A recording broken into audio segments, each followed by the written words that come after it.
நான் மகளிர் அபிவிருத்தி கள உத்தியோகத்தராக சப்பாந்துறை பிரதேச செயலகத்தில் கடமையாற்றுகின்றேன். தற்பொழுது எமது பாராளுமன்றத்தில் நடைபெற்றுக் கொண்டிருக்கின்ற 2025ஆம் ஆண்டுக்கான வரவு செலவு திட்டத்தில் கௌரவ ஜனாதிபதி அவர்களினால் முன்வைக்கப்பட்ட இந்த வரவு செலவு திட்டமானது பெண்கள் சிறுவர்களை மையமாகவும் குடும்ப பொருளாதாரத்தை முன்னோக்காகவும் கொண்டு ஏழை மக்கள் அனைவரும் பயன்பெறக்கூடிய வகையில் முன்வைக்கப்பட்டிருக்கிறது. வரவேற்கத்தக்க விடயமாக காணப்படுகின்றது.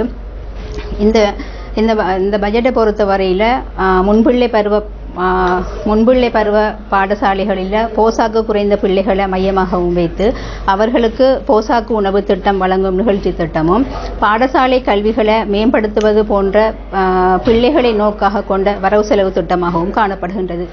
ஏழை மக்கள் சகலரும் இதை பயன்பெறக்கூடிய வகையில் இந்த பட்ஜெட் வரவு செலவு திட்டம் காணப்படுகின்றதால இந்த பட்ஜெட்டில் குடும்ப பொருளாதாரம் மேம்படக்கூடிய வசதி வாய்ப்புகள் அதிகமாக காணப்படுகின்றது. காரணம் என்னவென்றால் சிறு தொழில் செய்கிற முயற்சியாளர்களை மேம்படுத்துகிற திட்டமாகவும் இதில் அமைந்து காணப்படுகின்றது. குறிப்பாக பெண்கள் சுயதொழில கூடிய அளவு செஞ்சு கொண்டு வராங்க. அவங்கள வாழ்க்கையில் ஏற்றுமதிங்கிறது தற்போது குறைந்து காணப்படுகின்றது. ஆனால் கௌரவ ஜனாதிபதி அவர்களின் திட்டத்தின் கீழ் ஏற்றுமதி பொருளாதாரத்தை சிறு முயற்சியாளர்களை ஊக்குவிக்கிறதுக்கு எடுத்திருக்கிற முயற்சி வரவேற்கத்தக்கது.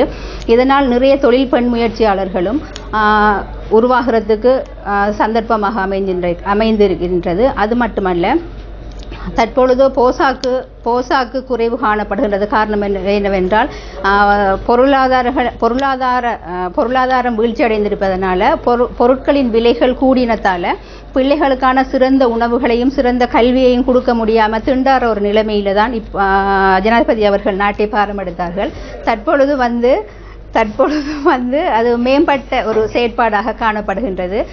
பிள்ளைகளையும் அவங்களுக்கான போசாக்கு உணவும் கல்வியும் மேம்படக்கூடிய சாத்தியம் இருக்கிறதால இந்த பட்ஜெட் எல்லோருக்கும் பொருத்தமாக இருக்கும் என்று கருதுகிறேன்.